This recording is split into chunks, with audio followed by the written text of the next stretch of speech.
ಅಂದರೆ ರಾಜಣ್ಣ ಅವರು ಯಾವತ್ತು ಹೇಳ್ತಾ ಇದ್ರು ಅನ್ನದಾತರು ಅಂತ. ಆ ರೀತಿಯಾದ ಅನ್ನದಾತರಾದಂಥ ಪದ್ಮನಾಭ ಅವರು ಬಂದಿದ್ದಾರೆ. ಅವರು ಈ ಒಂದು ಧಾರಾವಾಹಿಯ ಅಂದರೆ ಸೂರ್ಯವಂಶದ ನಿರ್ಮಾಪಕರಷ್ಟೇ ಅಲ್ಲ, ನನ್ನ ಹಿಂದಿನ ಚಿತ್ರ ಕಾಲೇಜ್ ಕುಮಾರ್ ಅನ್ನೋದು ಒಂದು ಅದರಲ್ಲಿ ಅಭಿನಯಿಸಿದ್ದೆ, ಅದರ ನಿರ್ಮಾಪಕರು ಅವರೇ. ಹಾಗಾಗಿ ಅವರ ನನ್ನ ಒಂದು ಒಡನಾಟ ಮುಂಚೆನೇ ಇತ್ತು. ಬಹುಶಃ ಈ ಒಂದು ಧಾರಾವಾಹಿಗೆ ಈ ಸತ್ಯಮೂರ್ತಿ ಅನ್ನೋ ಪಾತ್ರಕ್ಕೆ ನಾನೇ ಬೇಕು ಅಂತ ಆಯ್ಕೆ ಮಾಡಿದಾಗ ಹರಿ ನನಗೆ ಸಂಪರ್ಕದಲ್ಲಿದ್ದರು. ಆಗ ಹೇಳಿದೆ, ನಾನು ಧಾರಾವಾಹಿ ಮಾಡೋದೇ ಭಾಳ ಕಡಿಮೆ, ಯಾಕೆಂದರೆ ಅದು ಅನುಭವ ನನಗೆ ಸಾಕಷ್ಟು ಆಗಿದೆ.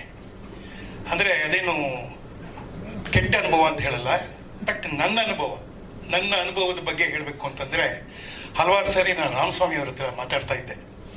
ಧಾರಾವಾಹಿಗಳಲ್ಲಿ ಏನಾಗುತ್ತೆ ಅಂತಂದರೆ ಹೇಳಿದ್ದನ್ನೇ ಹೇಳ್ತಾ ಇರ್ತಾರೆ ಅಂದರೆ ಅದು ಏನಾಗುತ್ತೆ, ಬೈ ಡಿಫಾಲ್ಟ್ ಅದು ಆ ಧಾರಾವಾಹಿ ಮುಂದೆ ನಡ್ಕೊಂಡು ಹೋಗಬೇಕು, ಬಹಳ ದಿನಗಳು ನಡಿಬೇಕು ಅಂತ ಹೇಳೋದನ್ನೇ ಹೇಳ್ತಾರೆ. ಸಿನಿಮಾದಲ್ಲಿ ಅದು ಆಗೋದಿಲ್ಲ. ಸಿನಿಮಾಗೆ ಒಂದು ಟೈಮ್ ಫ್ರೇಮ್ ಇದೆ, ಒಂದು 90 ನಿಮಿಷದ್ದು ಅಥವಾ 2 ಗಂಟೆನೋ 2.5 ಗಂಟೆ ಹಾಕಿ ಒಂದು ಕಥೆನ ಪ್ರಾರಂಭ ಮಾಡಿ ಕಥೆನ ಎಂಡ್ ಮಾಡೋದು ಹೇಗೆ ಅಂತ ಒಬ್ಬ ನಿರ್ದೇಶಕ ಇದ್ದು ಅದು ಮುಗಿಸ್ಬಿಡ್ತಾರೆ. ಬಟ್ ಧಾರಾವಾಹಿನಲ್ಲಿ ಆ ಥರ ಆಗೋದಿಲ್ಲ. ಮೂಲ ನಿರ್ದೇಶಕ ಇರ್ತಾರೆ, ಧಾರಾವಾಹಿ ನಿರ್ದೇಶಕರು ಅಂದರೆ ಎಪಿಸೋಡ್ ನಿರ್ದೇಶಕರು ಇರ್ತಾರೆ. ಆಮೇಲೆ ಅದು ಬಹಳ ದಿನ ನಡಿಬೇಕಾಗತ್ತೆ. ಆ ನಡೆಯೋ ಪ್ರಾಸೆಸ್ಸಲ್ಲಿ ನಮಗೂ ವಯಸ್ಸಾಗ್ತಾ ಸ್ಪೀಡ್ ಕಮ್ಮಿ ಆಗ್ಬಿಡುತ್ತೆ. ಇದೆಲ್ಲ ಮನಸ್ಸಲ್ಲಿ ಇಟ್ಕೊಂಡು ನಾನೊಂದು ಕಂಡೀಷನ್ ಹಾಕಿದೆ. ನನಗೆ ಗೊತ್ತಿತ್ತು ಇದು ಸೂರ್ಯವಂಶ ಮುಂಚೆ ಮಾಡಿ ಅದು ನಿಂತು ಹೋಗ್ಬಿಟ್ಟಿತ್ತು ಅಂತ ಕೇಳ್ಪಟ್ಟಿದ್ದೆ. ಆದರೆ ನಾನು ಬಂದ ನಂತರ ಅದು ನಿಂತು ಹೋಗಬಾರ್ದು ಅನ್ನೋದು ಒಂದು ಕಂಡೀಷನ್ ಆಗ್ತಿದ್ದೆ. ಡಾಕ್ಟರ್ ವಿಷ್ಣುವರ್ಧನ್ ನಿಮಗೆ ನನ್ನ ಕುಮಾರ, ಅವರ ಅಳಿಯ ಅನಿರುದ್ಧು ಮೊದಲನೇದಾಗಿ ಬೆನಕಾದಲ್ಲಿ ಕಾಲಿಟ್ಟಾಗಲಿ ಅವತ್ತೇ ಒಂದು ಆಶೀರ್ವಾದ ಮಾಡಿದ್ವಿ, ನೀನು ಮುಂದೊಂದು ದಿನ ಬಹಳ ಉತ್ತಮವಾದ ನಟ ಆಗ್ತೀಯ ಅಂತ ಹೇಳಿದ್ದೆ. ಅದರ ಸಾರ್ಥಕತೆ ಇವತ್ತು ಅವನು ನನ್ನ ಮೊಮ್ಮಗನಾಗಿ ಸೂರ್ಯವಂಶದ ಕುಡಿಯಾಗಿ ಈ ಧಾರಾವಾಹಿಯಲ್ಲಿ ಬೆಳೀತಾ ಇದ್ದಾನೆ, ಬೆಳಗಿಸ್ತಾನೆ, ಮುಂದಿನ ದಿನಗಳಲ್ಲಿ ಬೆಳಗಿಸ್ತಾನೆ. ಹೀಗಾಗಿ ಎಲ್ಲ ಪ್ರಕಾರಗಳಲ್ಲೂ ನೋಡಿದಾಗ ಇದು ಅತ್ಯಂತ ಪ್ರಭಾವಕಾರಿಯಾದಂಥ ಒಂದು ಧಾರಾವಾಹಿ ಆಗೋದ್ರಲ್ಲಿ ಎರಡು ಮಾತಿಲ್ಲ. ನನ್ನ ಸ್ನೇಹಿತ ಹೇಳ್ತಾ ಇದ್ದಾನೆ, ನೀನು ಸಿನಿಮಾ ನೋಡ್ದಂಗೆ ಆಗತ್ತಲ್ಲ ಅಂತ. ನಾನು ಇನ್ನೊಂದು ಕಂಡೀಷನ್ ಹಾಕಿದ್ದೆ, ಏನಪ್ಪ ಅಂದರೆ ನೀನು TV ಥರ ನೀನು ಏನಾದರೂ ಧಾರಾವಾಹಿ ಥರ ತೆಗೆದ್ರೆ ಮಾಡೋದು ಕಷ್ಟಪ್ಪ. ನಾವೆಲ್ಲ ಸ್ವಲ್ಪ ಸಿನಿಮಾದವರು, ಜನ ನಮ್ಮನ್ನು ನೋಡಿದಾಗ ಏನಯ್ಯ ನೀನು IPS IAS ಎಲ್ಲ ಮಾಡಿಬಿಟ್ಟು ತಿರ್ಗಾ ಇನ್ಸ್ಪೆಕ್ಟರ್ ಆಗ್ಬಿಟ್ಟಿಲ್ಲ ಅಂತ ಹೇಳ್ಬಾರ್ದು. ನೀವು ಸಿನಿಮಾದವ್ರು ಸರ್, ಅದಕ್ಕೆ ಹೇಳಿದ್ದು ಸಿನಿಮಾ ರೀತಿನೇ ಮಾಡಬೇಕು ಅಂತ ಹೇಳಿದ್ರೆ ದಯವಿಟ್ಟು ಆ ರೀತಿ ಮಾಡಿದ್ದೀರಾ ಸರ್, ನಿಮಗೆ ಮತ್ತೊಂದು ಸಲಾಮ್. ಇಲ್ಲ, ಅವರು ಅಷ್ಟೇ ಪ್ರೀತಿಯಿಂದ ಅಷ್ಟೇ ಕಟ್ನಿಟ್ಟಿಂದ ಮಾಡ್ತಾ ಇದ್ದಾರೆ. ಯಾಕೆಂದರೆ ಇದು ಪ್ಲಸ್ ಆಗೋದು ಆಡಿಯನ್ಸ್ಗೆ. ಇದನ್ನು ನೋಡುವಿಕೆ ನೀವು ನೋಡಿದ್ರಲ್ಲ, ಈಗ ಟ್ರೈಲರ್ ಏನು ನೋಡಿದ್ರಲ್ಲ, ಈ ಟ್ರೈಲರ್ ಅಷ್ಟೇ ಅದ್ಭುತವಾಗಿ ಎವ್ರಿ ಎಪಿಸೋಡು ಬರುತ್ತೆ. ಎವ್ರಿ ಎಪಿಸೋಡ್ ನಾನು ಪ್ರಕಾಶ್ ಅವರೆಲ್ಲ ಯಾವತ್ತು ಯಾವುದನ್ನೂ ಲೈಟಾಗಿ ತೊಗೊಂಡಿಲ್ಲ. ಇನ್ಫ್ಯಾಕ್ಟ್ ನಾನು ಗಲಾಟೆ ಮಾಡಿ ಸೀನ್ಗಳನ್ನಲ್ಲಿ ಹೇಳ್ತಾ ಇರ್ತೀನಿ. ಅದೇ ರೀತಿ ಅನಿರುದ್ಧು ಅಷ್ಟೇ, ಪ್ರತಿ ಸೀನಲ್ಲಿ ಡೈಲಾಗ್ ಏನಂತ ಹಿಂದೆ ಏನು ಮುಂದೆ ಏನು ಯೋಚನೆ ಮಾಡಿ ಇದರಲ್ಲಿ ಕೆಲಸ ಮಾಡ್ತಾ ಇದ್ದೀವಿ. ಇದರ ಒಟ್ಟಾರೆ ವಿಷಯ ಇಷ್ಟೇ, ನಮಗೆ ಪ್ರಾಡಕ್ಟ್ ಚೆನ್ನಾಗಿರಬೇಕು. ಆ ಪ್ರಾಡಕ್ಟ್ ಮೂಲಕ ಜನಗಳಿಗೆ ಇವತ್ತು ನಾವು ಕೊಡ್ತಾ ಇದ್ದೀವಿ ಅದ್ರ ಬಗ್ಗೆ ಒಂದು ರೀತಿ ನಮ್ಗೆ ಅಭಿಮಾನ ಇರಬೇಕು, ಅವ್ರಿಗೊಂಥರ ಸಂತೋಷ.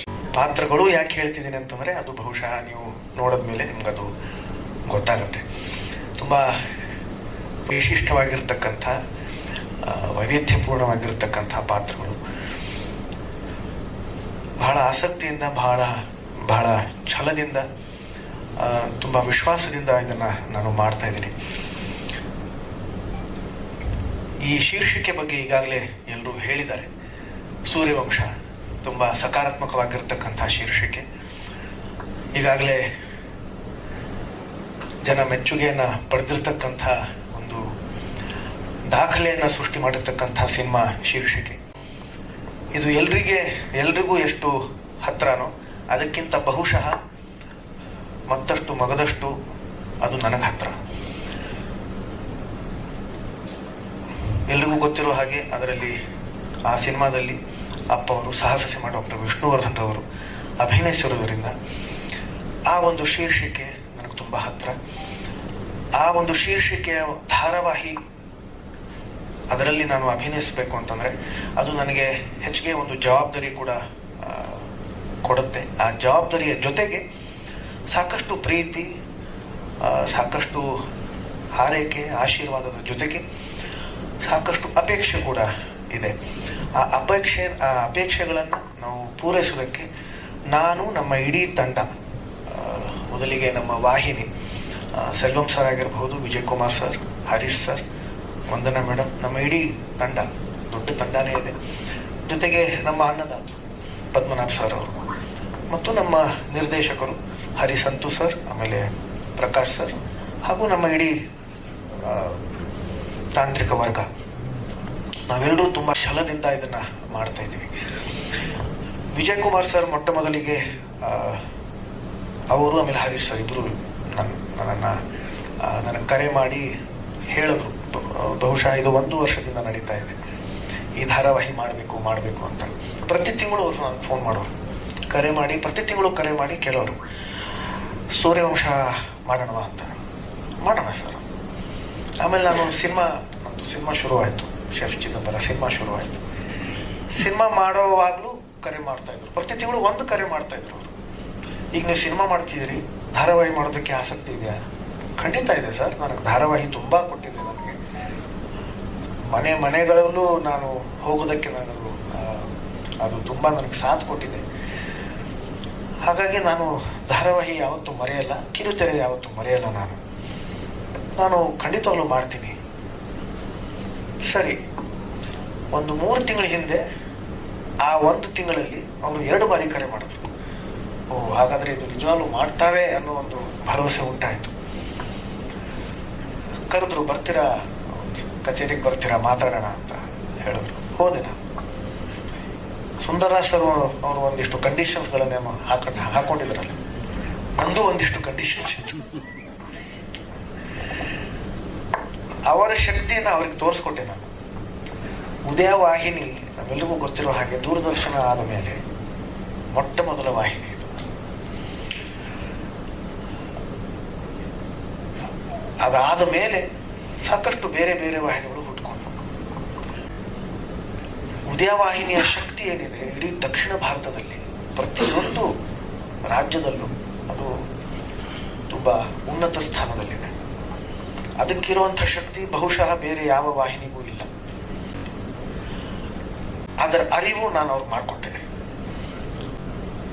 ಇದನ್ನ ದಯವಿಟ್ಟು ಮರಿಬೇಡಿ ಸರ್, ನಾವು ಮತ್ತೆ ನಂಬರ್ 1 ಹಾಕಬೇಕು, ಅದಕ್ಕೋಸ್ಕರ ನಾವೆಲ್ಲರೂ ಸೇರಿ ಪ್ರಯತ್ನ ಮಾಡೋಣ ಅಂತ ಹೇಳಿದೆ.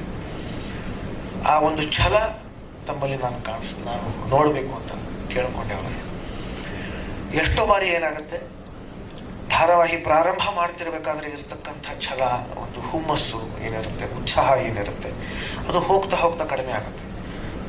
ನನ್ನ ಇನ್ನೊಂದು ಕಂಡೀಷನ್ ಏನಿತ್ತು ಅಂತಂದರೆ, ಕೊನೆ ಘಳಿಗೆವರೆಗೂ, ಕೊನೆ ಸಂಚಿಕೆವರೆಗೂ ಇವತ್ತಿರೋ ಹುಮ್ಮಸ್ಸು ಏನಿದೆ, ಆಸಕ್ತಿ ಏನಿದೆ, ಛಲ ಏನಿದೆ, ಅದು ಕೊನೆಯವರೆಗೂ ಇರಬೇಕು. ಹುಚ್ಚಿಡಿಬೇಕು ನಮಗೆ, ನಾವು ಮಾಡೇ ಮಾಡ್ತೀವಿ, ಚೆನ್ನಾಗಿ ಮಾಡೇ ಮಾಡ್ತೀವಿ ಅನ್ನೋ ಹುಚ್ಚಿಡಿಬೇಕು. ಯಾಕಂತಂದರೆ ಈ ಒಂದು ಉದ್ಯಮ ಏನಿದೆ, ಈ ಒಂದು ಕ್ಷೇತ್ರ ಏನಿದೆ, ಈ ಕ್ಷೇತ್ರದಲ್ಲಿ ಬಂದಿರತಕ್ಕಂತಹ ವ್ಯಕ್ತಿಗಳಿಗೆ ಸಿಗುವಂತಹ ಪ್ರೀತಿ ಏನಿದೆ, ಅದು ಅಷ್ಟಿಷ್ಟಲ್ಲ. ಇದು ದೊಡ್ಡ ಜವಾಬ್ದಾರಿಯಿಂದ ನಾವು ಅದನ್ನು ನಿಭಾಯಿಸಬೇಕು. ಹಾಗಾಗಿ ನಾವು ತುಂಬ ನಾವು ಪ್ರಾಮಾಣಿಕತೆಯಿಂದ, ಶ್ರದ್ಧೆಯಿಂದ ನಾವು ಕೆಲಸ ಮಾಡಬೇಕು.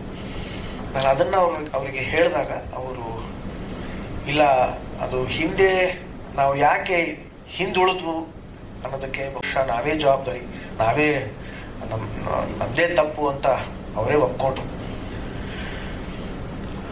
ಆದರೆ ಇನ್ನು ಮುಂದೆ ಅದನ್ನು ನಾವು ಮಾಡಲ್ಲ ಅಂತ ಹೇಳಿದ್ರು. ಅದು ನನಗೆ ಬಹಳ ಖುಷಿ ಆಯಿತು, ತುಂಬ ಖುಷಿ ಆಯಿತು. ಅವ್ರಿಗೆ ಎಲ್ರಿಗೂ 50ರ ಮೇಲಿದೆ, 55ರ ಮೇಲಿದೆ ಅವ್ರ ವಯಸ್ಸು. ಆ ವಯಸ್ಸಲ್ಲೂ ಕೂಡ ನಾವು ಎದ್ದು ನಿಂತ್ಕೋತೀವಿ, ನಾವು ಮತ್ತೆ ಮಾಡ್ತೀವಿ, ಚೆನ್ನಾಗಿ ಮಾಡ್ತೀವಿ ಅನ್ನೋ ಒಂದು ಛಲ ಇದೆಯಲ್ಲ, ಅದು ಅವರಲ್ಲಿ ಕಾಣಿಸ್ತು, ಅವತ್ತು ಕಾಣಿಸ್ತು, ಅದು ಇದುವರೆಗೂ ನನಗದು ಕಾಣಿಸ್ತಾ ಇದೆ. ನಮ್ಮ ತುಣುಕುಗಳು ಏನು ನಾವು ನೋಡೋದು, ನಾವೆಲ್ಲರೂ ಈಗಾಗಲೇ ಅದರ ಬಗ್ಗೆ ಚರ್ಚೆ ಮಾಡಿದ್ದೀವಿ. ಇವತ್ತು ಎಲ್ಲರೂ ಅದರ ಬಗ್ಗೆ ಚರ್ಚೆ ಮಾಡ್ತಾರೆ. ಇದು ಸಿನಿಮಾ ತುಣುಕುಗಳು, ಸಿನಿಮಾ ಪ್ರೋಮೋ ಥರನೇ ಇದೆ ಸಿನಿಮಾ ಆ ಒಂದು ಶ್ರೇಣಿಯಲ್ಲಿರ್ತಕ್ಕಂಥ ತುಣುಕುಗಳು ತರಾನೇ ಇದು ಇದೆ ಅಂತ ಹೇಳ್ತಾರೆ. ಯಾಕೆ ಅಂತಂದ್ರೆ ಆ ಛಲದಿಂದ ಅವ್ರು ಕೆಲಸ ಮಾಡಿದ್ದಾರೆ, ವಾಹಿನಿಯವ್ರು ಕೆಲಸ ಮಾಡಿದ್ದಾರೆ. ಅದಕ್ಕೆ ಸಾಥ್ ನಮ್ಮ ಅನ್ನದಾತರು, ನಮ್ಮ ಪದ್ಮನಾಭ್ ಸರ್ ಅವರು, ನಮ್ಮ ನಿರ್ಮಾಪಕರು ಕೊಟ್ಟಿದ್ದಾರೆ. ಎಷ್ಟೇ ಖರ್ಚಾದರೂ ಪರವಾಗಿಲ್ಲ, ಇದನ್ನು ಮಾಡೋಣ. ಒಂದು ನಿಮಿಷನೂ ಅಲ್ಲ, 50 ಸೆಕೆಂಡ್ಗಳ ಅದು ತುಣುಕುಗಳು.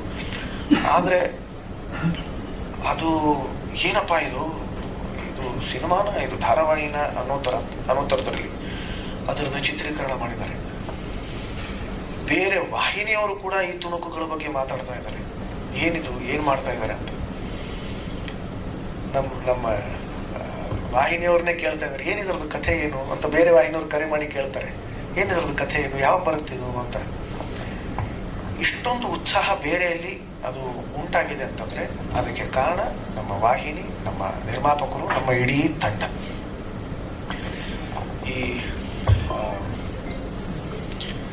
ವಾಹಿನಿ ಒಂದು ದಾಖಲೆ ಮಾಡಬೇಕು ಅನ್ನೋ ದೃಷ್ಟಿಯಲ್ಲಿ ನಾವು ಪ್ರಯತ್ನ ಪಡ್ತಾ ಇದ್ದೀವಿ. ನಮ್ಮ ದೃಷ್ಟಿಯಲ್ಲಿ ನಾವು ಶ್ರದ್ಧೆಯಿಂದ ಕೆಲಸ ಮಾಡ್ತಿದ್ದೀವಿ. ಈಗ ಅದಕ್ಕೆ ಪೂರಕವಾಗಿ ಬೇಕಾಗಿರೋದು ತಮ್ಮೆಲ್ಲರ ಹಾರೈಕೆ, ಆಶೀರ್ವಾದ. ಅದಿದ್ರೆ ಈಗಾಗಲೇ ಹೇಳಿದ್ರಲ್ಲ 5,000 10,000 ಸಂಚಿಕೆಗಳು ಅಂತ, ಅಷ್ಟು ಸಂಚಿಕೆಗಳು ನಾವು ಮಾಡ್ತೀವಿ.